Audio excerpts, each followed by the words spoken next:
They'll be fine, they've eaten before, my mom snapped as my kids watch my sister's family get 3 courses. Her husband smirked, next time, pack snacks. I said nothing, then texted the waiter. When he returned, he handed me the mic and I stood, smiled, and made an announcement that table will never forget. They say you don't notice the cracks until the whole house caves in. Mine just imploded, right there in a fancy restaurant, with my 10-year-old daughter asking if she'd done something wrong. The air was thick with forced smiles and the clinking of expensive silverware, but all I could hear was the deafening silence of my kids' empty placemats. I'm Leo. 35, divorced, father of 2, and, apparently, the family afterthought. This wasn't some sudden explosion, it was decades in the making. I just finally decided I wasn't swallowing it anymore. I'm the middle child, stuck between Hannah, the golden child, 3 years older, and Ethan, the baby of the family, who everyone treats like he's allergic to responsibility. Hannah got the glittery parties, the new clothes, the standing ovations for piano recitals. Me?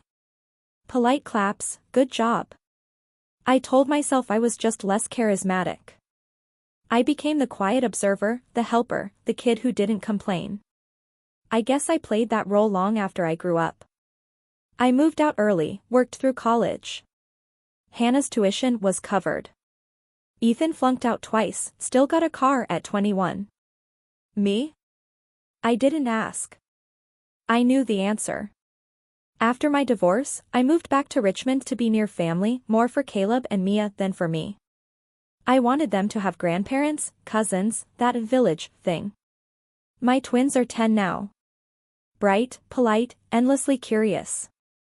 They don't ask for much. They're the kind of kids who color thank you cards without being told. I just didn't want them growing up feeling second tier like I did.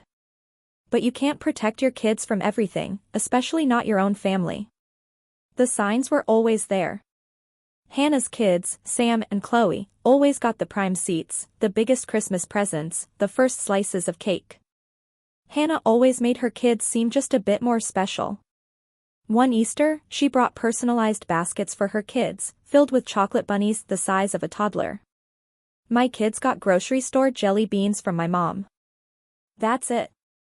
Mia smiled anyway, thank you. Caleb just looked confused. I told myself it wasn't a big deal. Small things. 1,000 little paper cuts I brushed off because I didn't want to be the bitter one. Then came the birthday dinner. My mom's idea. Let's all go out, she'd said. My treat, she'd added, like she was doing us a huge favor. We ended up at this upscale Italian place Hannah liked. White tablecloths. Waiters refilling water before you even noticed it was low. The kind of place that calls chicken nuggets, poulet bites, and still charges $18. I wasn't going to go. I had the kids that weekend, and I knew the vibe wouldn't scream kid-friendly. But Mom insisted, they'll have fun. It'll be nice to have everyone together. So I dressed them up, ironed shirts they'd grow out of in a month, and we showed up. Hannah was already there, of course, with her husband, Mark, and their 2 kids, all dressed like they were heading to a magazine shoot. Mom and Dad were at the head of the long table. Hannah's crew on one side, 3 empty chairs for me, Caleb, and Mia on the other. We slid in quietly, and I felt that familiar tension, the kind that presses on your chest. Not panic, not pain, just pressure. Like you're bracing for something you don't even know. The waiter came over almost immediately and greeted Hannah by name. Of course. She'd made the reservation. We're doing the 3-course special for the table, she said cheerfully, not even looking at me. Hope that's okay, Leo. I nodded, though I hadn't seen a menu. Caleb leaned over. What's a course? I smiled. It means you get more than one thing to eat. He lit up. The first course arrived fast. Salads, a small appetizer, some fancy breadsticks. Sam immediately hoarded his. Plates were set in front of Hannah's family, my parents, and Ethan, who'd just shown up. Then the waiter turned, starting to walk away. I cleared my throat. Excuse me, I said politely. We're missing a few here. He paused. Oh, I was told it was 8 for the set meal. I looked at Mom, confused. She didn't meet my eyes. Just shrugged. They've eaten before, she said flatly, then took a sip of her wine. Mark smirked, like I'd asked for lobster flown in from France. Next time, pack them snacks, he said, then turned back to his son, handing him an extra something. Caleb blinked. Mia sat still, her small hands folded in her lap. Something in me twisted. The kind of twist that doesn't untwist after a deep breath. I didn't argue, not out loud, because that's not what I do.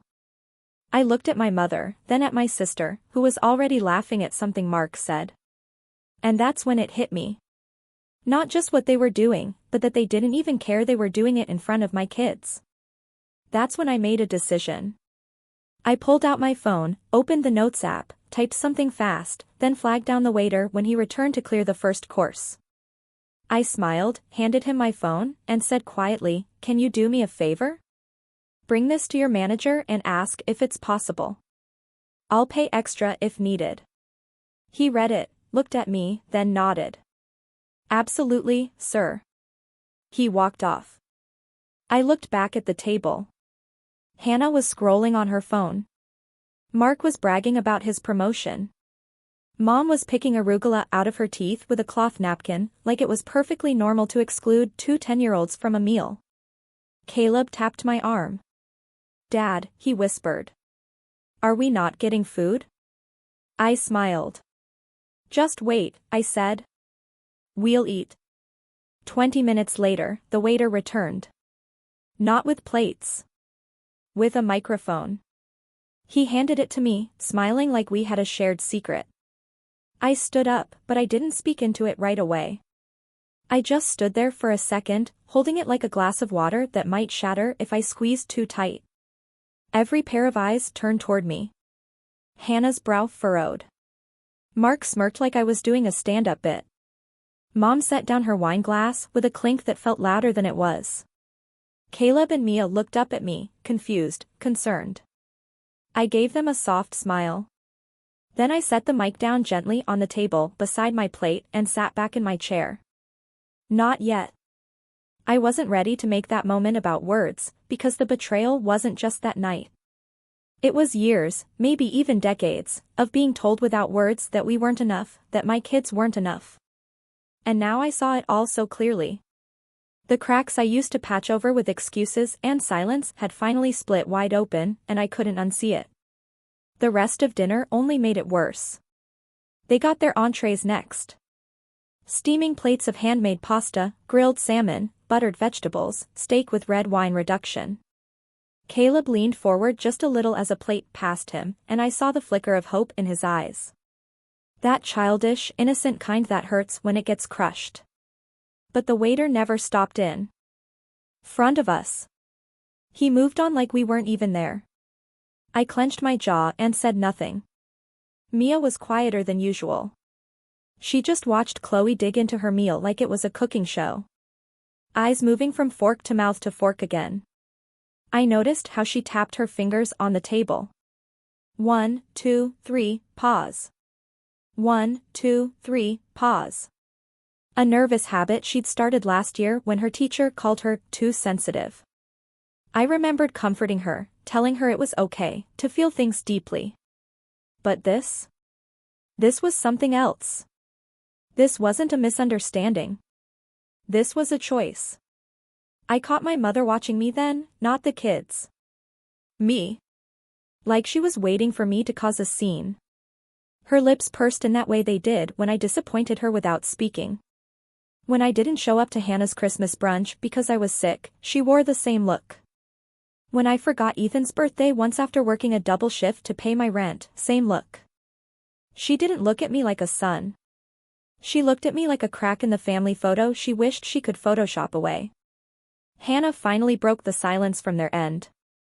"You should have said you wanted them included, Leo," she said, stabbing a piece of ravioli with the kind of precision you'd expect from a surgeon, not a sister. "We thought you were just tagging along." Mark snorted into his wine. "Yeah, it's not like kids appreciate truffle oil anyway." Caleb frowned. What's truffle oil? I rested a hand on his shoulder. It's something people pretend to like to feel fancy. That made him giggle. And for a moment, I held on to that sound like a lifeline, because if I didn't, I was going to lose it. Not in the loud, table-flipping way people imagine. No, mine would be quieter, more final. The kind of snap that doesn't come with shouting, but silence. And silence, I've learned, can be more terrifying than rage. Dessert came, of course. A trio of shared options.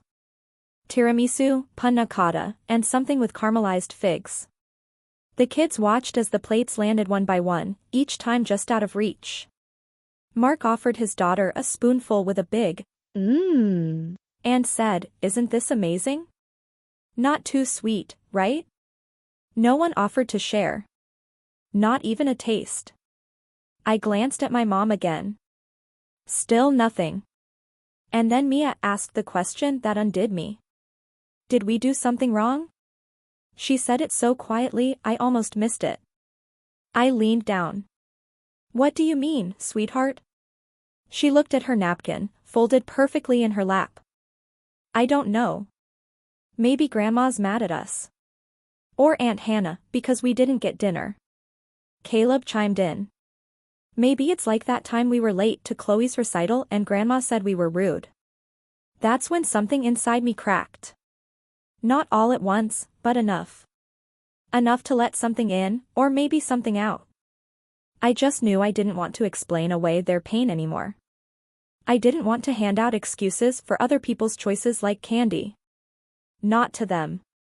Not to the only two people in that room who didn't do a thing wrong. I didn't say anything right then. I just nodded and said, "You didn't do anything wrong." Not even close. The check came eventually, and my mom made a dramatic show of covering it. As if she hadn't just excluded 3 of her own blood from the meal she'd insisted on paying for. As we all rose to leave, she gave me a tight smile. Thanks for coming, Leo. It meant a lot to have everyone together. Everyone, right? As we walked to the parking lot, Mark caught up to me. Hey, just between us, he said, voice low. Next time, maybe grab Happy Meals first. Saves everyone the awkwardness. He winked. I didn't respond.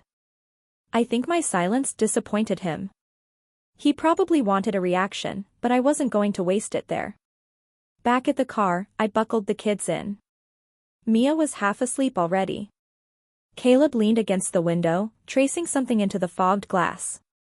I sat in the driver's seat and stared out at the restaurant for a while. Then I texted the waiter, Alex. Thanks. That was perfect. One more favor. The next day was Sunday, and I was still simmering. I thought time would help. It didn't. If anything, the memory of Mia's question kept replaying in my mind. Each time twisting the knife a little deeper. I started going back through all the moments I'd brushed off. All the times I'd let things slide. The family photos we weren't invited to take, the accidental exclusions from events, the way my mom always found a way to compliment Hannah's parenting and never once mentioned mine. And then came Monday. The betrayal. It wasn't dinner. It wasn't a missed birthday. It was something far worse. Caleb's school had called me just after lunch. I'd listed myself as the primary contact, and thankfully they honored it. Hi, Mr. Reynolds. We just wanted to confirm. Your mother came by to pick up Caleb and Mia today. She said there was a family emergency. My stomach dropped. What? No, there's no emergency. I didn't authorize anyone to pick them up. There was a pause. Oh. Well, she had the paperwork. Your mother is listed under emergency contacts. Did she take them? Yes, about 15 minutes ago. I flew out of the office so fast I left my laptop open on the desk. My thoughts raced. Worst-case scenarios flooding in. I called Mom. No answer. I called again. Nothing. Finally, Hannah picked up when I tried her. Leo, she answered, voice syrupy. I was wondering when you'd call. Where are my kids? At my place, she said. They're fine. We're just doing a little bonding. Mom thought it would be good for them to spend more time with their cousins. It was all very spontaneous. My heart was pounding. You took them out of school without asking me. You weren't answering your phone, she said casually. I was working. I snapped. Because some of us have jobs that don't end at noon. She sighed. Leo, you're being dramatic. They're having fun. Sam and Chloe love having them around. I drove straight there. Hannah's house is the kind of place that smells like lavender and expensive candles and judgment. When I pulled up, I saw Caleb and Mia playing in the backyard. Clearly a little confused, but not upset. That was the only reason I didn't lose it right then and there. I knocked. Hannah opened the door with a smug smile and a glass of wine. See? No harm done. I stepped inside. Mom was on the couch. Don't be angry, she said. This is what families do. We help each other by taking my children behind my back? I said. What if something happened? What if I hadn't found out until hours later? We had the paperwork, Hannah said. You listed her, so don't act like we stole them. That's exactly what you did, I said quietly. You took them without permission. You crossed the line. And then Mom said something I'll never forget. Well, maybe if you didn't isolate them so much, we wouldn't have to go around you. I felt something in me freeze. Isolate? You never come to our church. You don't bring them to family movie nights. You always have excuses. It's like you want them to be outsiders. I turned to Hannah. Is that what this is? You think I'm raising them wrong? I think they need more structure, she said, not even pretending to sugarcoat it anymore. More exposure to the right kind of people. I laughed. It came out hollow. And you're the right kind of people?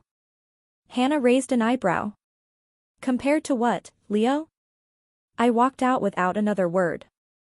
Took my kids home, locked the door, sat on the living room floor, and cried for the first time in years. Not loud, just silently. Because I finally understood something painful and sharp. They didn't just think less of me. They thought nothing of me. And they thought even less of my kids. That was the breaking point. Not the dinner, not the dessert, not the little slights. It was realizing that they would happily erase me from the picture if they could. That they didn't see me as part of the family. They saw me as an obstacle, a weak link. And they'd stepped over me without hesitation. But I wasn't staying down, because I had one final card to play. And I was going to use it. But not yet. First, I had to make sure everyone would be in the room. And when they were, I'd pick up that microphone again. And this time, I'd speak. I didn't leave the house for 2 days, unless I had to take the kids to school or get groceries. I kept the blinds half closed, not in some melodramatic way, just enough to keep the world out, enough to breathe without feeling like someone was watching. I needed time to think, to let the anger cool into something heavier, something sharper. I knew I couldn't keep raging in my head, replaying Hannah's smirk or Mom's indifference or Mark's disgusting wink. That fire didn't help my kids. It didn't fix anything. So I sat with it, let it simmer down until all that was left was a quiet, clean ache. And then I started building. But I'm getting ahead of myself. Rock bottom is a funny thing. You always think you've hit it until the floor drops again. I thought the dinner was it. Then the school pickup incident happened, and I realized I hadn't even gotten close. But true rock bottom. That came the following week. It started with a voicemail. Hey, Leo, it's Principal Adams from Maple Hill. Just giving you a quick call to follow up about the conversation with your sister. Hannah mentioned you'd be open to transitioning Caleb and Mia into a new extracurricular program that aligns with their cousins' schedules, maybe even carpooling. I just wanted to double-check before we moved ahead. Give me a call when you get this. I stared at my phone, mouth slightly open. I played it again just to be sure I hadn't misheard. Hannah was trying to restructure my children's week behind my back, like she was rewriting my role as a father and slotting herself in where I used to be. And worse, she wasn't even doing it in secret anymore. She didn't have to, because they all assumed I'd roll over. I always had before. I called the principal immediately and made it clear in polite but unmistakable terms that Hannah did not speak for me or my children. Then I hung up and paced the living room until I'd worn a groove in the rug. I felt powerless. I hated that feeling more than anything. That creeping sense that no matter what I did, someone else was going to walk into my life and rearrange the furniture. Later that evening, I got another text from Mom. Family barbecue at our place this Saturday. Everyone's invited. Don't forget to bring drinks. No apology. No explanation. Just a cheerful group message like nothing had happened. As if we hadn't been humiliated. As if my kids weren't treated like placeholders. As if I hadn't cried on the living room floor while they all toasted each other over panna cotta. I almost didn't reply, but then I had a thought. Let them believe I'm coming. Let them assume I'm playing along. It's always when they stop paying attention that you get the clearest shot. So I sent a short reply. We'll be there. No emoji, no exclamation point. Just enough to keep me on the guest list. But I knew I wasn't just going to show up and eat ribs. Something had to change. I had to change.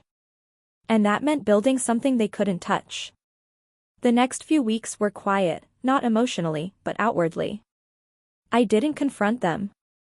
I didn't post vague social media statuses or rant to mutual friends. I went to work, picked up the kids, made dinner, read stories at night. But inside, I was laying bricks, making plans. I started with small wins. I changed the school paperwork, removed Hannah and my mom as emergency contacts. Listed 2 trusted friends instead, David, an old college buddy, and Sarah, my neighbor from across the street who watched my kids once during an emergency and treated them like her own. Then I set up appointments. Therapy for myself first. I hadn't seen a counselor in years, but I knew I needed help processing the guilt, the patterns, the years of quiet compliance. I didn't want to be the kind of dad who passed those wounds down to his children. I wanted to break the cycle. The first session was awkward. I fumbled through explanations, laughed nervously, and said things like, I'm not even sure why I'm here, even though I knew exactly why. But the therapist, Dr. Evans, was patient, gentle. He asked the right questions.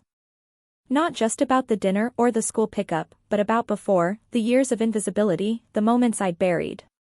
Slowly, I began to see it all with fresh eyes. Why do you think you've tolerated so much, Leo? He asked one day. I shrugged. Because I wanted peace. Because it was easier. He leaned forward. Was it easier, or just familiar? That stuck with me. Maybe I had confused comfort with survival. Meanwhile, I started pouring more time into my freelance design work. I'd been doing it part-time for years. Logos, branding packages, small business websites. But I never really pushed it. Always figured I wasn't big enough to go full-time. But now, something in me shifted. I wanted independence, financially, emotionally. I didn't want to rely on anyone who could hold it over my head. So I updated my portfolio, reached out to old clients, asked for testimonials, joined online forums. By the end of the second month, I had 3 consistent contracts and was making nearly as much as I was at my day job. The day I called HR to officially go part-time, I felt something I hadn't felt in a long time. Power. Real, earned, grown from scratch power. The kind no one can smirk out of your hands. Caleb and Mia noticed the change, too. I wasn't just more present. I was lighter, more alive. We started doing movie nights again. I built them a bookshelf from scratch and surprised them with it one Saturday morning. We had inside jokes again. Laughter that didn't sound forced. The air in the house felt different. Fuller. Then one night while cleaning the closet, I found an old photo album. Tucked in the back was a picture from my high school graduation. Everyone was there. Mom, Dad, Hannah, Ethan. In the center, holding the diploma awkwardly, was 17-year-old me. I stared at my own eyes for a long time. Noticed how I wasn't smiling. Not really. Just enduring. That's the word that kept coming back to me. I didn't want to endure anymore. I wanted to live. And then the opportunity came, like clockwork. Another dinner. This time for my father's birthday. Hannah was organizing it, naturally. Same restaurant as before. Same long table. Same group chat invitation. This time though, I was prepared. I texted Hannah privately. We'll be there. Please include Caleb and Mia in the meal this time. No surprises. She replied with a thumbs up. That was it. But I didn't trust it. Not really. I called the restaurant myself, confirmed the head count, gave them my card to secure 3 extra meals if needed. I wasn't going to be caught off guard again. But I wasn't just going for dinner. This time I had a plan. Because I'd quietly stayed in contact with the waiter from the first dinner, Alex. Young guy, smart, quick-witted. Turned out he was studying audio engineering. I offered him a quick gig, bring the mic again. But not just that. This time I wanted the speaker system linked. I had something to say. But not yet. I still had a few more pieces to lay. One of them came from a surprising place, my dad. We don't talk much, usually.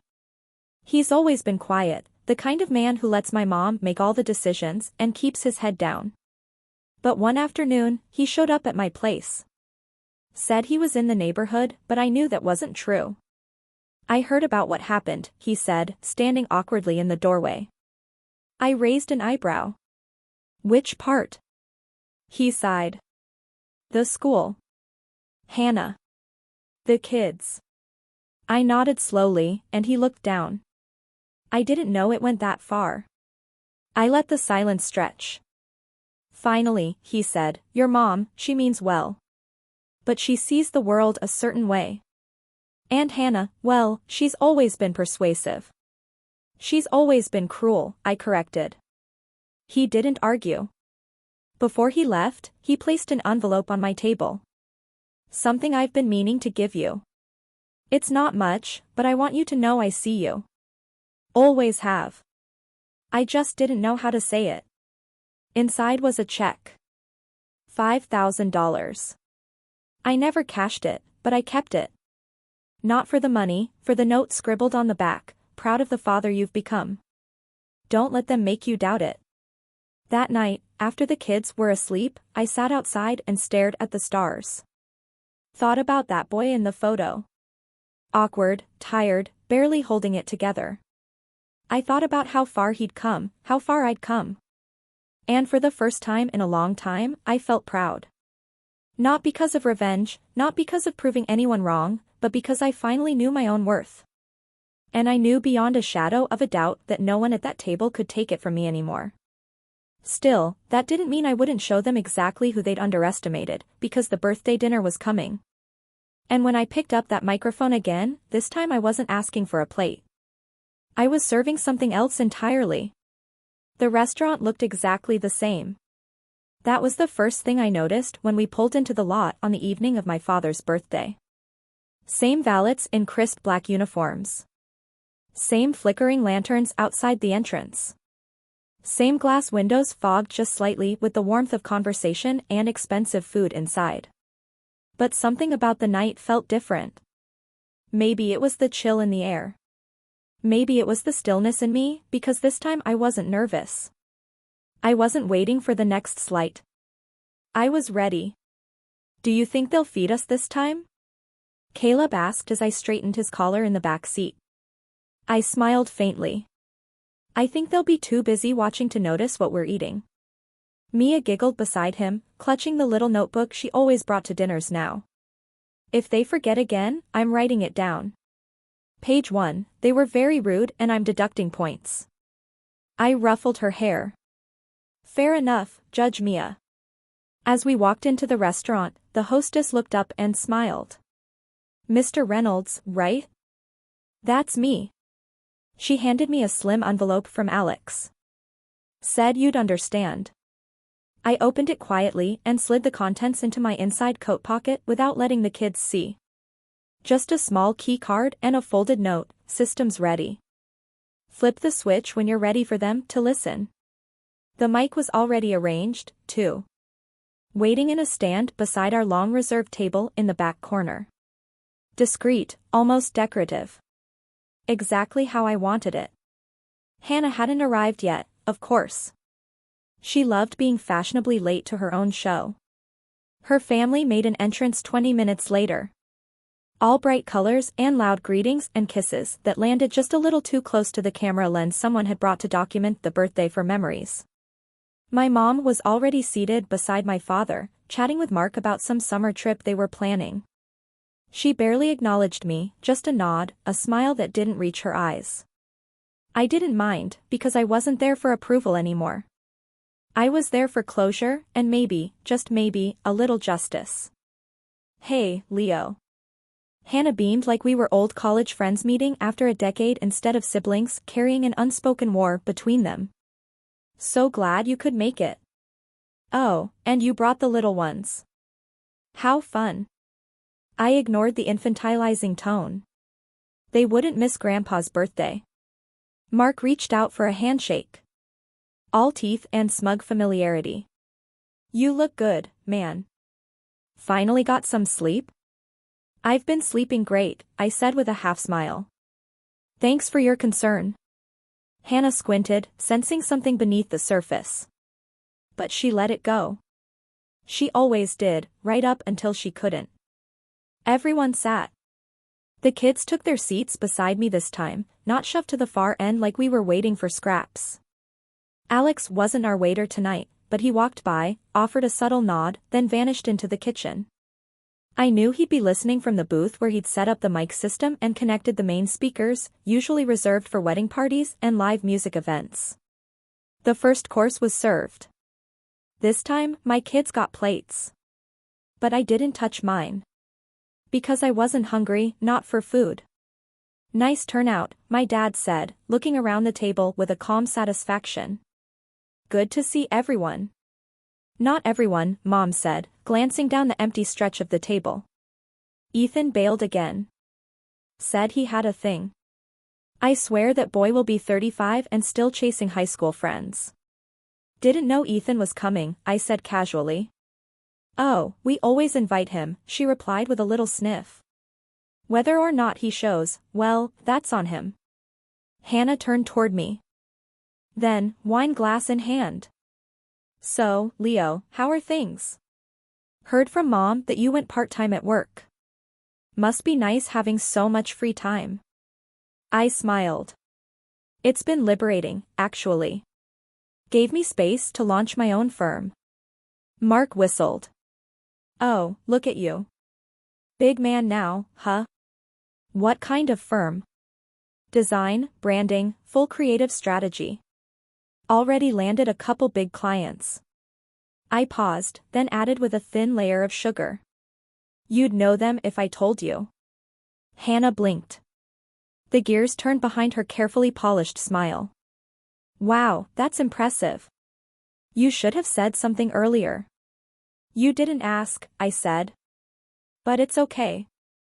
I'm used to that. A brief, uncomfortable silence fell across the table. And in that silence, I saw them glance at each other. Just a flicker, but it told me everything. They were recalibrating. For the first time in years, I had shifted the balance of power, and they could feel it. That's what this setup was really about. Not the speech I planned, or the mic, or the carefully choreographed moment to come. It was about forcing them to see me, to acknowledge the person they'd ignored, diminished, or manipulated for most of my adult life. I didn't need revenge for its own sake. I needed recognition. But I also wasn't above enjoying the moment it would take to get there. After the second course, plates cleared, drinks refilled, I gave Alex the signal, just a casual nod. He vanished into the back. Mom stood up and tapped her glass with a fork. Before we bring out the cake, I just want to thank you all for being here, especially with everything going on in the world. It means something that we can still come together as a family. I caught the double meaning, as a family. Excluding those who don't play along, those who don't fall in line. She didn't say it. She didn't have to. And of course, she continued, placing a hand on Dad's shoulder. This night is about your father. 70 years young and still putting up with us. Light laughter rippled around the table. She sat, and then I stood. Not abruptly, not with dramatic flair, just enough to draw eyes. I reached for the microphone, pulled it gently from the stand, cleared my throat. Mark leaned back, smirking. Hannah tilted her head like I was about to recite a poem I wrote in high school. Before we bring out the cake, I said, my voice calm but clear through the speakers overhead, I'd like to say a few words. A few heads turned. Even a few nearby tables looked over, curious. Growing up, I began, I used to think family was something you earn your place in. That if you worked hard enough, helped enough, stayed quiet enough, people would make space for you. I thought being useful was the same as being loved. Alex adjusted the levels from the booth. I could hear myself perfectly. But what I've learned, especially this past year, is that love isn't earned. It's given. And if it isn't given freely, then it isn't real. I glanced at Mia and Caleb, who were watching me wide-eyed. I kept going. I've spent years biting my tongue, smiling through slights, explaining away things that never should have happened. Not because I was too weak to speak up, but because I didn't think anyone would listen. I thought silence would protect my kids from the same feelings I grew up with. Hannah was no longer smiling. Mom had gone still. And for a while, it worked. But then one night, we came here, this very restaurant, and my children were deliberately excluded from a meal that was supposed to be about family. They sat with empty plates while everyone else ate, laughed, toasted. A few gasps from nearby tables now. Conversations around us were fading. Do you know what my daughter asked me that night? I looked at Mom, then Hannah. She asked if they had done something wrong. She thought she'd earned that treatment, just like I used to think I earned mine. Caleb was staring at the table now. Mia's hand was on his. That was the moment something changed in me, because I will never, ever let my children grow up thinking that being ignored is normal. That being left out is just what happens when you don't shine bright enough. Hannah opened her mouth, but I held up a finger. Not angrily, just firmly. I'm not saying this to shame anyone. I'm saying this because I need you all to hear me. And sometimes, I gestured toward the speakers, you have to amplify your voice before people take it seriously. And that's when I stopped. Not because I was finished, but because I wanted the silence that followed to sit, to breathe, to echo. Then I slowly placed the mic back into the stand and returned to my seat. No one clapped, no one spoke. Just the quiet hum of a restaurant watching a family come undone. Truth by truth, word by word. And then Alex approached our table with a small square cake. Not the one Hannah ordered. This one had 7 words written across the top in delicate, looping script, to the ones you forgot to feed. I hadn't ordered it. Alex had. I didn't even have to ask. The silence after the cake was delivered lasted longer than the speech itself. Everyone just stared at it. 7 perfect words piped in white frosting across a smooth layer of dark chocolate ganache. The symbolism wasn't subtle. It didn't have to be. In fact, the more obvious, the better. Hannah's fork hung midair, a piece of tiramisu limp and forgotten. Mark blinked like someone had just slapped him across the face with a dessert menu. My mom's eyes narrowed at the writing, then at me, like she was still trying to decide whether she should pretend it was a joke or treat it like a threat. I didn't look away. I didn't speak. Let the cake say what I didn't need to anymore. Alex, bless his sense of drama, cut slices with surgical precision, starting with me, Caleb, and Mia. We got the first 3.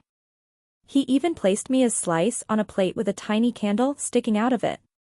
Because you, young lady, deserve cake, he whispered as he set it down in front of her.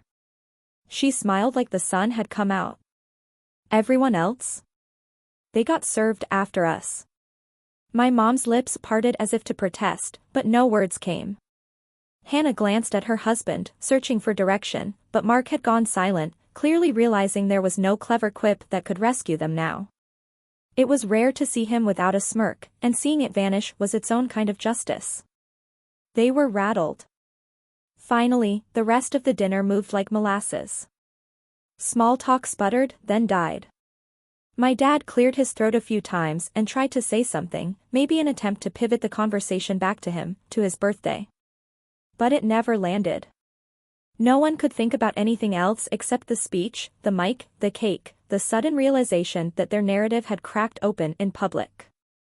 After dessert, I stood and gathered Caleb and Mia's things quietly, helping them with their jackets. "You're leaving?" my mom asked, voice tight. I looked at her for a long moment.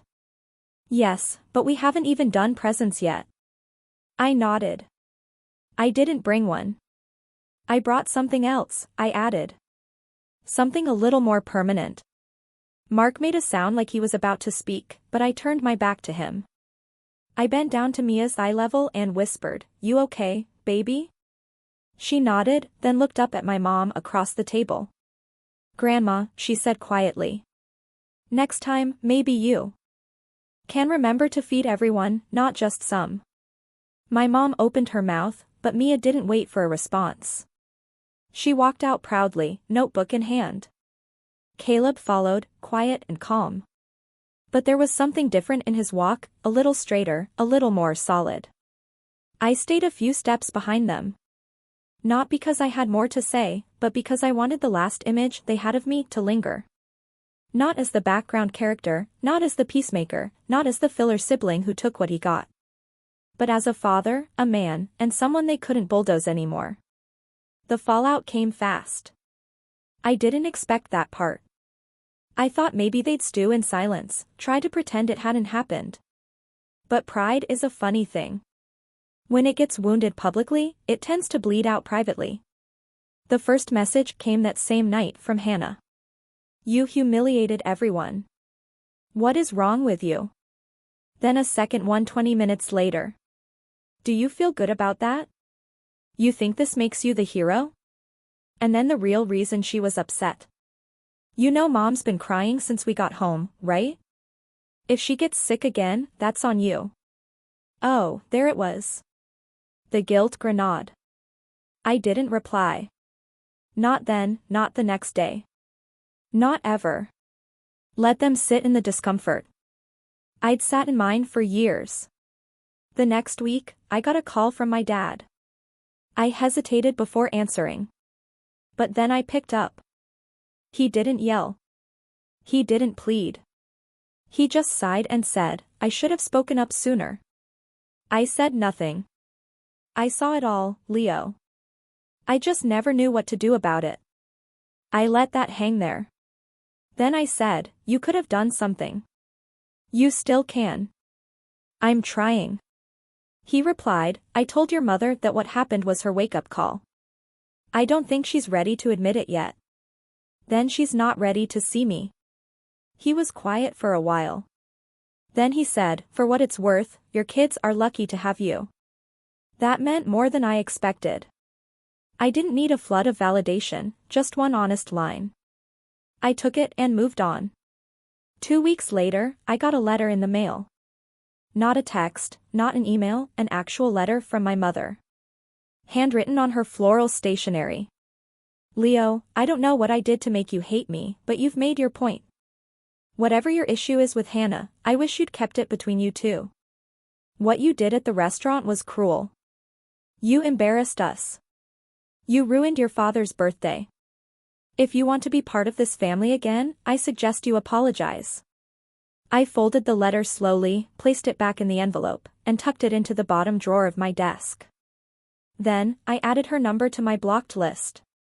That drawer, by the way, is where I keep all the things I never want to waste energy on again. Old rejection letters, unpaid receipts from a failed business partnership, a cracked photo frame from a vacation I don't remember fondly. And now Mom's letter. Closure doesn't always come wrapped in apologies. Sometimes it's in the decision not to go back to the fire that burned you. 3 months passed. Life got quiet again, but the good kind of quiet. Caleb and Mia thrived. They made friends, took up chess and painting. I started volunteering at their school. We even hosted a game night once, and one of the teachers emailed me after, "You're raising good humans." I don't think she knew how much that one line meant to me. My freelance business grew, too. I landed 2 more clients, small but passionate. One was a bakery that asked for a total rebrand. And when I showed them their new logo, the owner actually cried. Not because it was flashy, but because it felt like her. That's the kind of work I wanted to do. Real, personal, purposeful. Kind of like parenting. One night while reading Mia a bedtime story, she looked up and asked, "Dad, are we still part of Grandma's family?" I thought about it. Then I said, "We're part of our family, and that's the one that matters most." She nodded, satisfied. I tucked her in, turned out the light, and sat outside with a cup of tea, thinking about everything that had happened. Sometimes revenge doesn't look like storming the gates or flipping the table. Sometimes it looks like calmly standing up, taking the mic, and reminding everyone what real love should look like, and then walking away from the ones who never learned.